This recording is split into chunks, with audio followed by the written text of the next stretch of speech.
humility and appreciation, and with a great sense that they belong to my ancestors, especially the women in my family.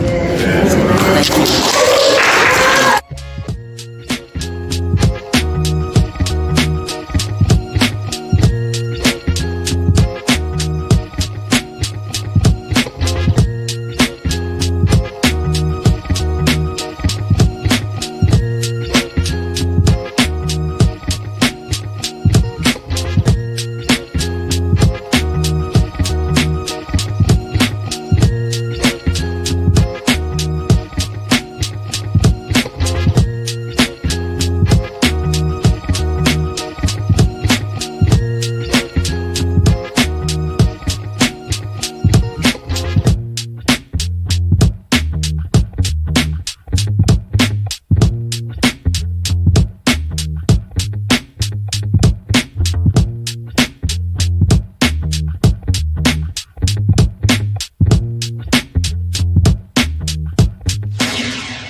First name is Doni, last name is Glover, in it to win it for the long haul, baby. This has been a very interesting week. Here to help us make sense of it all is the one and only Alice Toriente. Good morning. You got to cut your TV down, Auntie. Good morning. How are you? Good morning to all.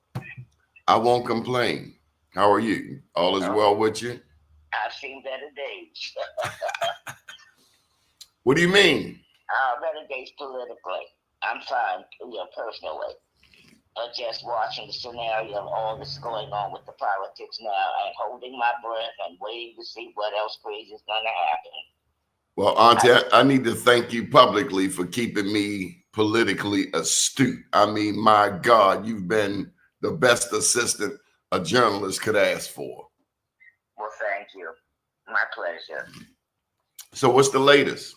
Well, the latest is the fact that African-American students and other folks have been receiving text messages telling them that they've been assigned to pick cotton on the plantation. Oh, my God. Really?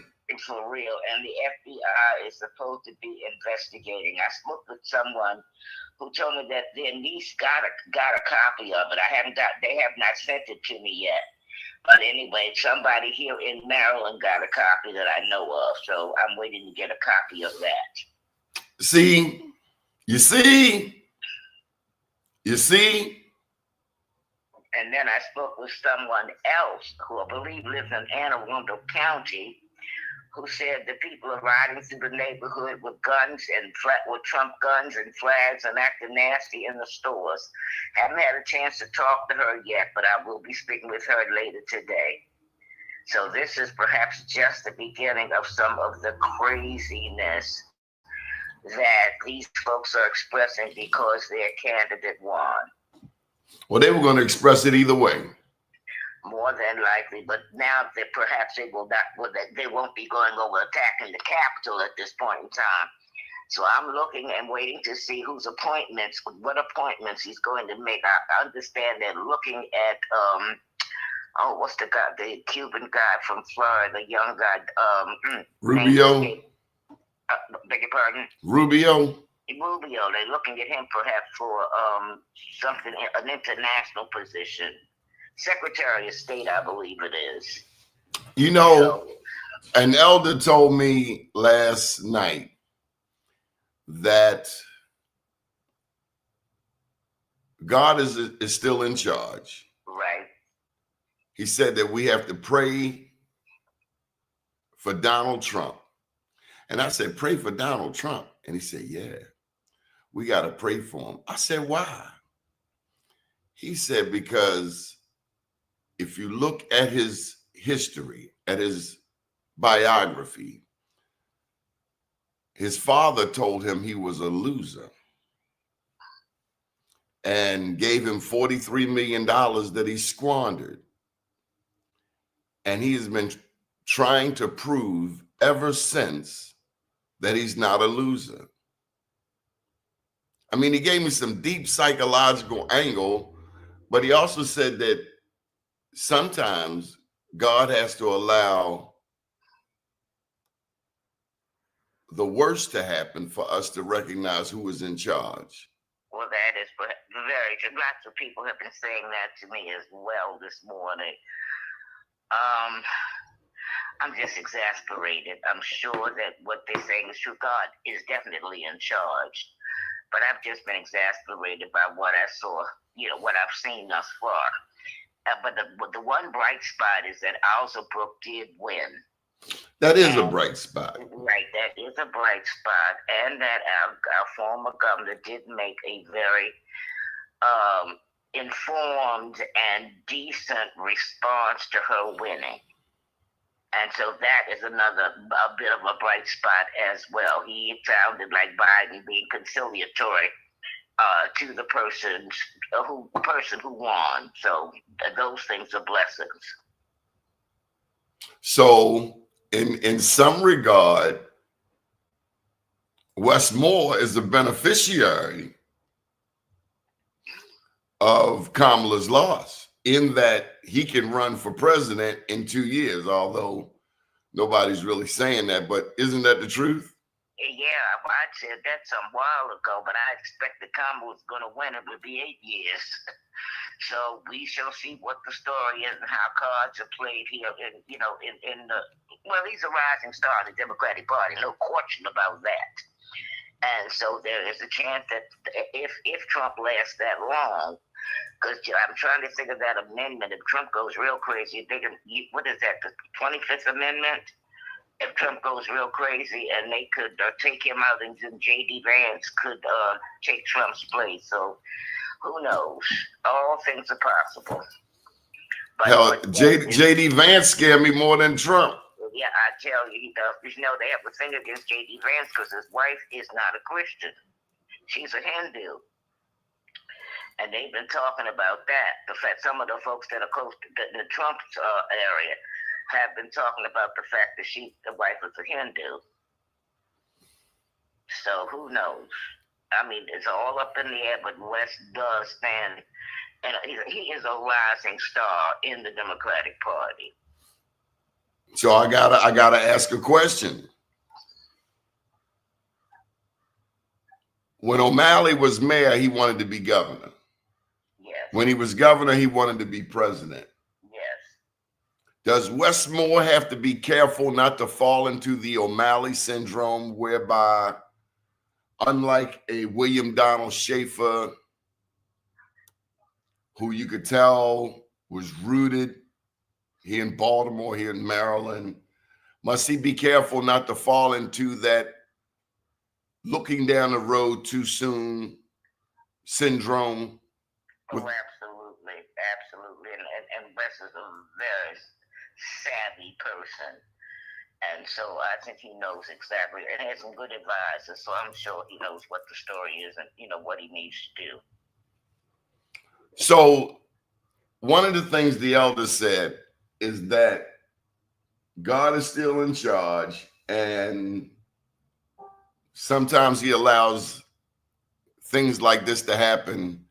And I'm getting to what we do as a people. I've gotten so many calls on what we should do. Some people say, here's a comment. Here's one comment. Trump will never leave office this time. And I tell you something else that's already come out about the Project 2025. Of course, we talked about it multiple times on this show. One of the things they talked about was gutting the Department of Education, gutting the Department of Health and Human Services, whereby a lot of federal agencies may come under the umbrella of be gone, getting rid of them. Ding, ding, bye-bye. Absolutely. And also putting Robert Kennedy in charge of health services. Now, you were telling me about that. So the Kennedy guy, he was an independent, unlike his family. Right, absolutely. And his family did not support his efforts to run for president. Why not? Because he was opposed to everything that they stood for. And they, as a group, came out and denounced the fact that he was running and were not supportive of his candidacy. And very interestingly, when I looked at his mother's funeral, he had no part in the funeral. Of his own mother. That's correct. Kathleen Kennedy Townsend, now former Lieutenant Governor, spoke. Even Stevie Wonder even sang. Martin Luther King Jr. spoke. There were a number of other people who spoke. The grandchildren, she had 11 children and 23 grandchildren. And many of them had parts of the funeral program, but he was nowhere seen or mentioned. What do we make of this? I mean, does democratic politics work for us? It had been thus far, and it really looked like it was going to work for us this last time. Girlfriend had the cash, the credentials, the support, and everything. And it's just very surprising how this thing turned out. It took me, I was up all night the night of the election, following this, taking notes, seeing what the story was. And I was taken aback when the election returns started coming in, because I was just in disbelief of what had happened. Them numbers were not looking pretty, and I tell you, we all need therapy after that trauma. Tell me about I was hoping that number jumped what is it, the Electoral College? electoral votes, yeah. I was hoping it went up like and then it was like, no. There was no way after a certain period of time, although there were some states that came in late, but there was just no possible way that she was going to be able to get to 270. I was really heartened by her speech, and the fact that she, was resolved in the fact that she did not win. Doesn't mean it's too late for her either. And so, that she can't try again either. So we'll just have to see how things play out. I don't think she will try again. You don't think so? I have no idea. I mean, who knows what the future will bring? But did she lack a certain je ne sais quoi, a certain it factor, a certain pop? Je ne sais quoi was not missing. The lady was authentic. She was smart. She was prepared. They had no other candidate has ever raised $1 billion. She had all the heavy hitters in the Democratic Party, and I just don't know. Well, you do know this country has never elected a woman president. Well, that's true, and certainly not a Black Asian woman. And so we'll see. We'll just have to see. I'm still digesting the results. Mm-hmm. Yeah, we all are, Auntie. We all are. So here in the state of Maryland, here's a question for you. Is the Republican Party done for now? No, I don't think so, because they weren't really, Hogan and his folks were not as outrageous as the other folks. And so I guess they can still go, still act, participate, do whatever. However, even though he did not win, he made sense of the fact that he did not win and the way that they, acted. But I was so happy to see that Camilla got Maryland's 10 electoral votes and what have you. A lot of people don't understand that Electoral College. That's something you can actually put your name on a ballot to be a representative for the Electoral College. No, that doesn't work that way. Not in Maryland. I was fortunate enough during Elijah Cummings' time to witness what happened when the states vote, when Maryland voted to get their information ready for Electoral College. What happened here was that each of the congresspersons selected a person to be their representative to the Electoral College. And Helen Dale was the person that Elijah had elected from the 7th Congressional District. The other candidates, other congressional folks in Maryland selected their people, and they all came together in Annapolis and they signed off on the votes that were received in each of the congressional districts. And then after they signed that off, that went to Washington. And of course, at the time, O'Malley was the governor, and they had a party at the governor's mansion after they had finished their work. So I actually saw that take place. And that was what happened in Maryland. I don't know how it goes in all the other states, but I can speak on what I saw in Maryland. So Trump won. He took both the popular vote and the electoral college. Right. But folks will be arguing the fact that the electoral college has outlived its usefulness. Well, was it ever useful for us? I mean, my understanding is it came about because of slavery. I can't speak on that because I really don't know. But I know because it's considered 3/5 of a person based on the decisions that were made. But I can't speak on the origin of it. I really don't know. Yeah, we were 3/5, and had we been counted as a whole, we would have been swaying elections all along. I mean, that was the point of bringing it in from the first place, because our numbers were that strong even during the days of American slavery, where we could not vote. We couldn't, but as we got that right to vote, they could count.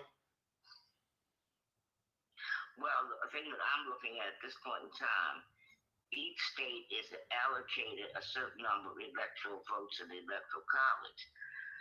However, and I think that's based on population. However, the electoral votes of electoral college numbers have never changed when the population increases or decreases. So I found that interesting. Now, when Hillary Clinton won, she got the highest number of votes, but she did not get the 270 electoral college votes.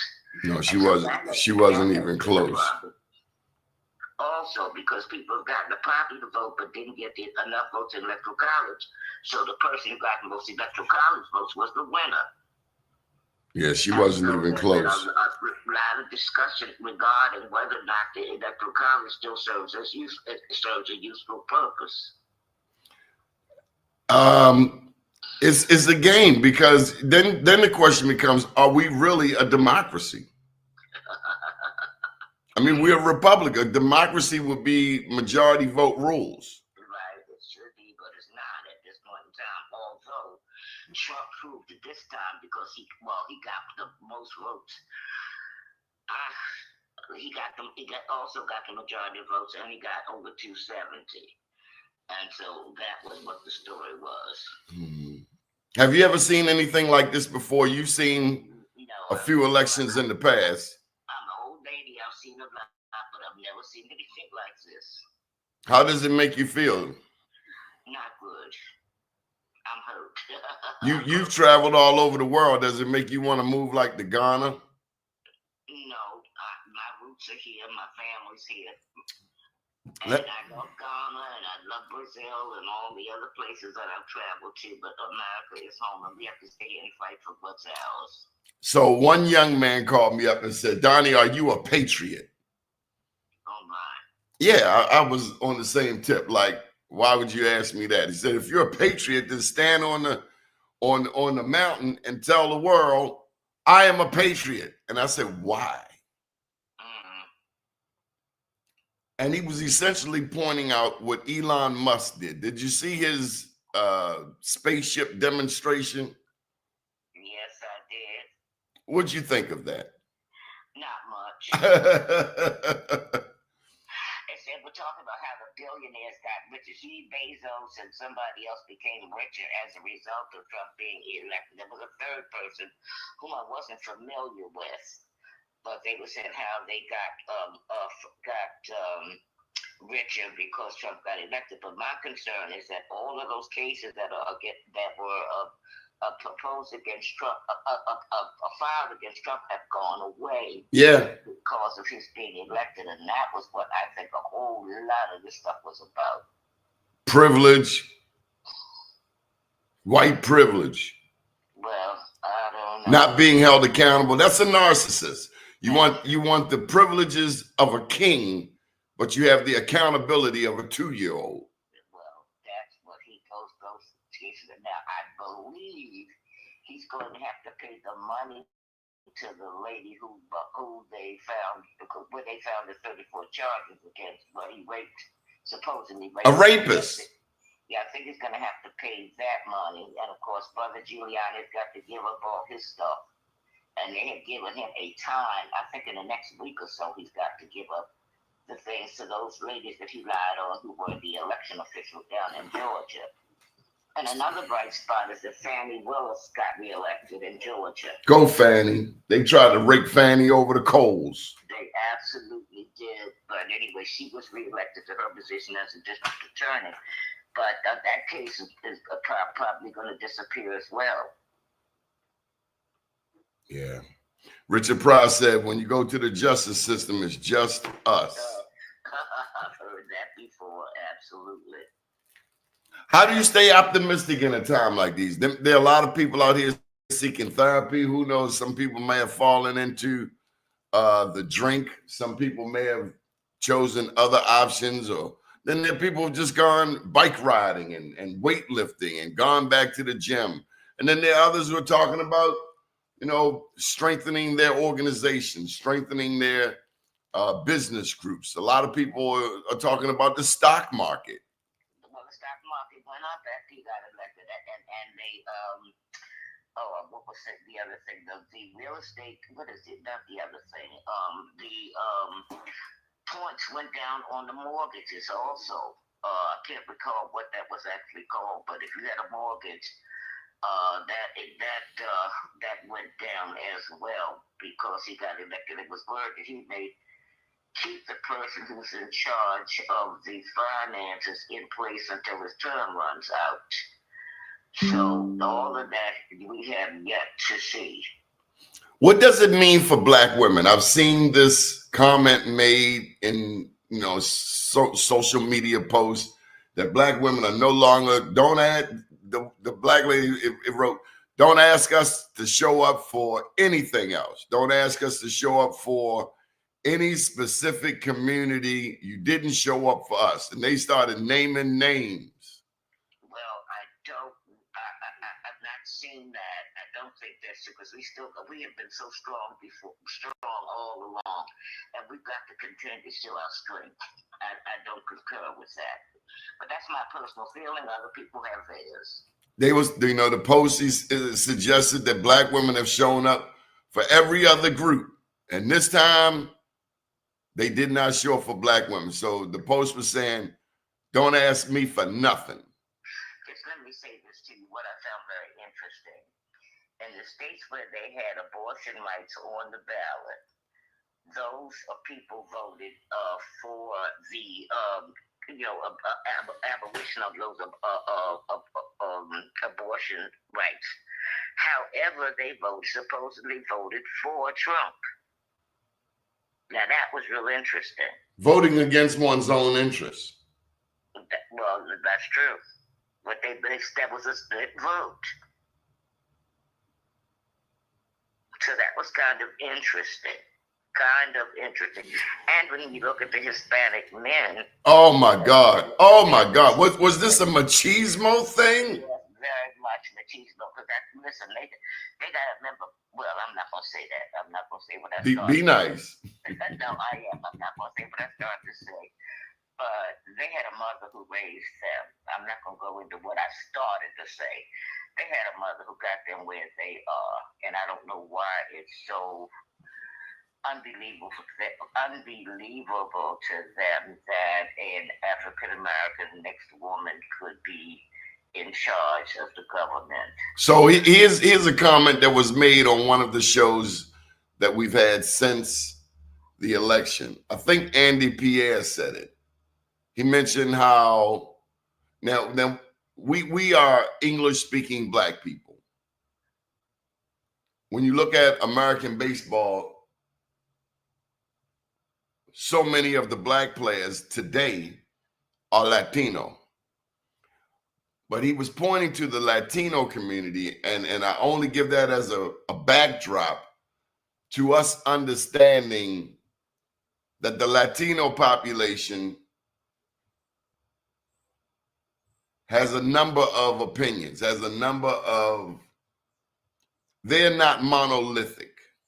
True. So Puerto Ricans don't necessarily identify with Mexicans, don't necessarily identify with those from Honduras and Venezuela and El Salvador. Right. Well, and Cubans don't identify with Puerto Ricans. And so that, you know, because a lot of times, and I found it interesting, and this is why. If I've heard it once, I've heard it too many times. Black people are not monolithic. Yeah, we are. When it comes to racism, we're damn sure monolithic. When Popo pull you over and you hear that whoop, whoop, whoop, whoop, we all monolithic because we all have the same pain that shoots through our gut like, oh no.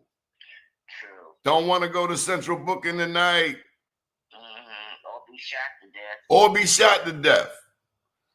But in the Latino community, we see they have similar issues. And not only then it can't be monolithic. There's no way you can grow up in El Salvador and have the same sentiments and feelings and perspective as somebody growing up in Puerto Rico. What they have in common is the language. Very much so. But they have you got people in the same place who don't feel the same way. So the Latino men, they overwhelmingly came out for Trump. And then white women, of all of the people, they have voted against their own interests. So they don't mind a rapist with 34 convictions and a traitor telling them what to do with their bodies. That's obvious. Well, let me just say this. There may have been some leading Latino men who voted for Trump prior to the situation where the comedian at the Madison Square Garden made the comment regarding Puerto Ricans. Yeah, he called it an island of trash in the ocean. Right. So there may be others who voted after that. We don't know. He also talked about black people and him cutting up watermelons. Yes. Directing it to a black man in the crowd who had a hat that looked like a lampshade. I wanted to punch him in his mouth. I ain't gonna lie. I wanted to punch him in his mouth. It has been so much racist talk. I wanted to shove a watermelon down his throat. I tell you, it's just been so awful. And that's one of the reasons why. So disrespectful. Yeah, I just find it so difficult. I think 12% of African Americans voted for Trump. And I think that 75% of the black men, kudos to you for not watching that dumb stuff. But apparently 25% did not vote of black men did not vote. And some of the egregious things I heard and saw by black men was disturbing. They called that lady a garden tool. Oh, please, Tremaine Lee. Oh, yeah. They called her a garden tool, but you got Melania Trump. I mean, Tremaine Lee and someone else had a conversation with some black men as to where their heads were as far as voting was concerned. Up their hind parts. And it was really interesting some of the rationales that they gave up, how they were going to vote. I got a video of this this is an older black man, but they said he was a Trump supporter, and they asked him, name me what he had done to help black people, and the man couldn't say it, so he was tongue-tied. They can't name one thing Trump did. And if they're talking about a stimulus check, I mean, my God, really?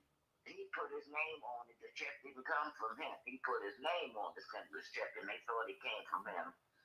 So just but there's so many low information voters. People don't pay attention. Many of them, like you and I, who pay attention from Jump Street, and other people don't pay attention till it's time to vote.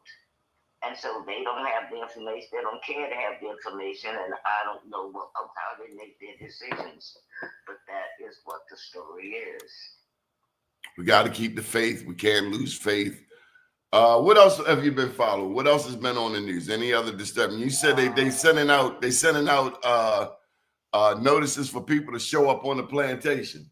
Yes, and a lot of people have gotten those. Got a lot of young people, college students. Don't let your president get your hind parts whipped. But anyway, the FBI is investigating. I was, of course, looking at my old city, looking at New York to try to see, where the votes came from in New York for, Trump and Camilla. And that's basically it. My whole attention right now has been on the aftermath of the election. And we're going to just watch and see who's going to be in this transition. What he's got, this deportation that they're talking about, they said that's going to be a costly process. We're waiting to see what's going to happen with that. And we're waiting to see who will be named in his administration and see how they're proposing to carry out the proposals in 2025. So that's what's going on there. But I'm just happy about, as I said, happy about our girl Osabrook. There was a lady in, I believe, Delaware who was running. So I think we got 3 new Black women elected to the Senate. Yeah, there were Black women. I saw one Black woman, I want to say Michigan, who got elected to the Supreme Court. Oh, really? I did not see that. Mm-hmm. And I'm also waiting to see what's going to happen with Congress, and see who's good. If boy Hakeem Jeffries rather is going to become Speaker. Until there's still some unsettled races, along those lines. So we'll see what the story is with that. So just what do you think about racism? Is it just fear of retribution and a mindset of scarcity? Like there's not enough resources for everyone, like Elon Musk running to the moon? It could be. It's just some deep-seated feelings that people have, that one group may get ahead of them. Even the group that may be getting ahead of them has undergone some horrible consequences in their lives up to this point. It could be. You can't stop the future. The browning of America is real, and I think with all of this Trump stuff, it'll be before 20 years from now where Black and brown will be the majority in this country. That's one of the major concerns. They be concerned. Make all the Black babies you can, people. I tell you, and raise them well. And raise them well, absolutely. Can't just be making babies. Some people think you can just make the babies. No, you got to raise the babies.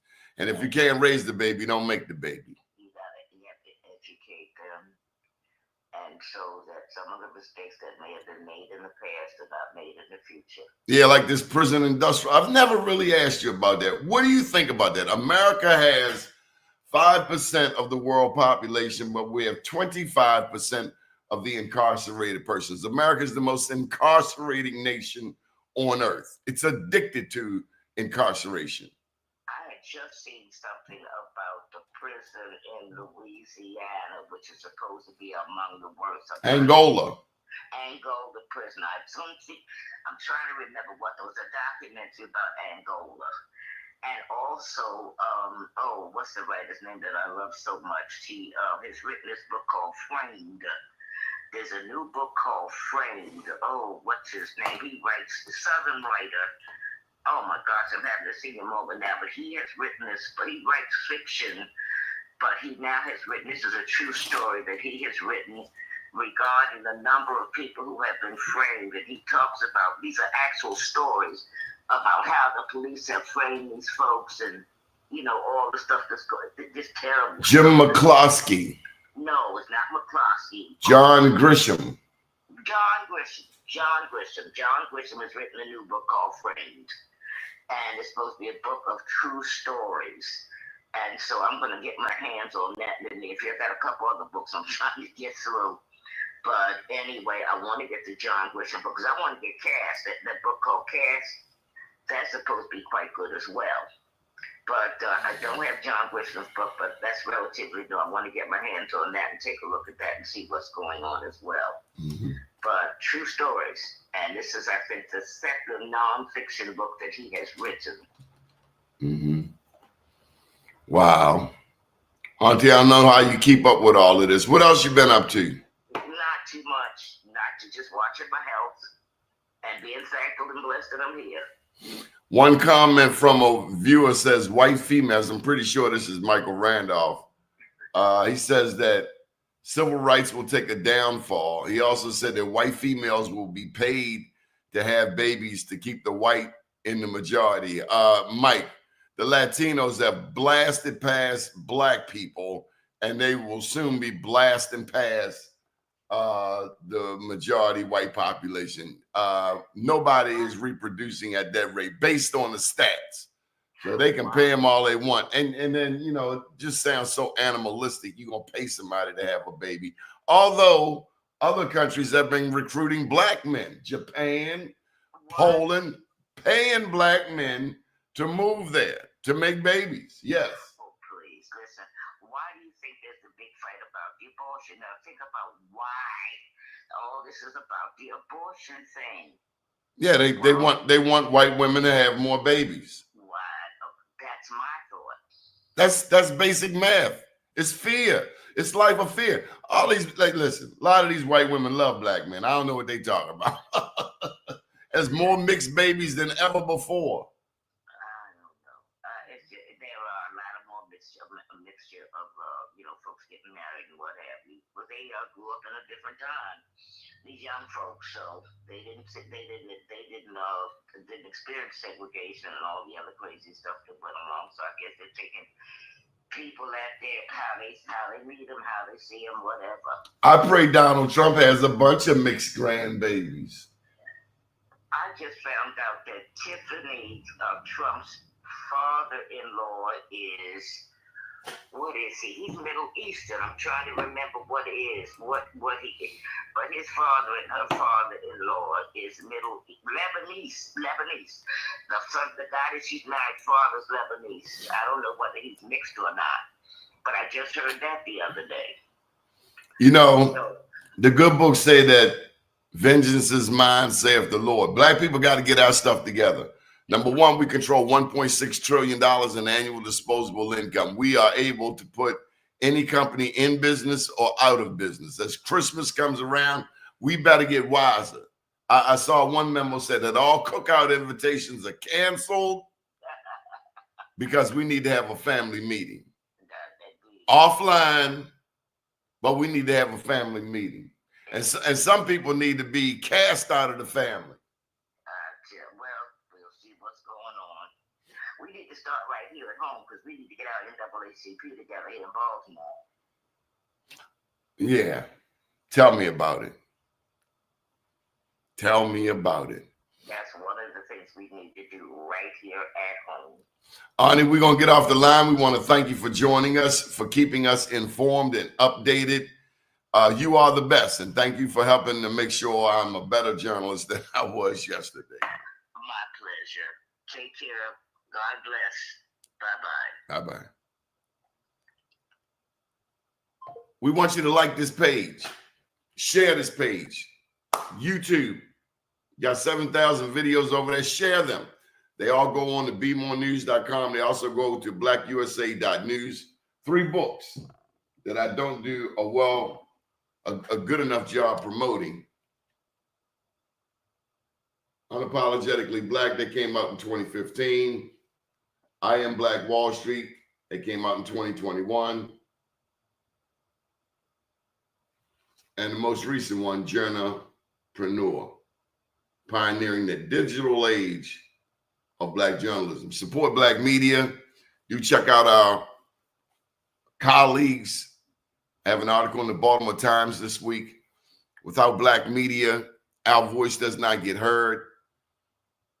Despite this era of Trumpism, we support the Black press. Also, A special thank you to Roderica Applewhite. She is the director of Black Media. She sent out a very heartwarming email yesterday, thanking members of the Black press for our support through the past, past 4 years, 8 years. We did not get access to the White House in the Trump era, and we don't expect access, but we will continue to bring you the news, even if I got to stand outside of the White House. But Roderica Applewhite, Erica Lowe, these people gave us access, and we tried to bring as many Black journalists to the White House as possible. Try to pass the ball to the next generation of journalists, and we will continue to do so, regardless of who is in charge. So we thank you for joining us today. We will be back at noon. That's Pharaoh saying hello. Come here, Pharaoh. You want to say hello? No, he's on duty. We have a big event coming up, December the 5th. We put it right down here. The Black Wall Street Soiree. We do these Black Wall Street Awards across the country, up and down the East Coast, I should say. But we've also seen New York, Baltimore, D.C., Richmond, Atlanta, New Orleans, Las Vegas, Tulsa, and Montgomery, Alabama. We should be doing some down south in the coming months. Airline fees are ridiculous. December the 5th is the big one. We'll give you some of the honorees, include Visionary Venture Partners, Alex Aaron, Victor Akinagbe, Donna Venerable Davis, Benjamin Morgan, Tawanda Livingston, Joseph Woodson, Shemaine Pollard, Lindsey Johnson, Marvin Jackson, Ursula Battle. You better be there this time, Ursula. Dapper Luke, Angelo Cooper, April Watts, Patty Smith, Brandon Waddy, Leroy McKenzie, Curtis Warren, Naomi Shea. So do RSVP, get your ticket. We're raising funds as we do once a year, just once a year, to pay for these awards. Black Wall Street soiree.eventbrite.com. Up to date, down tomorrow. Do your day and everything will follow. Nothing to it but to do it. I got to do it, regardless of how I feel. I am somebody. I am my brother's keeper. And for the people of faith, do know that God is still in charge. Sometimes you got to put the wrong one in. You did your part if you voted. That didn't work, so we just got to sit back, like the elder said yesterday, and watch God's plan unfold. This is what I know. God don't like ugly and could care less for beauty. Good morning, world.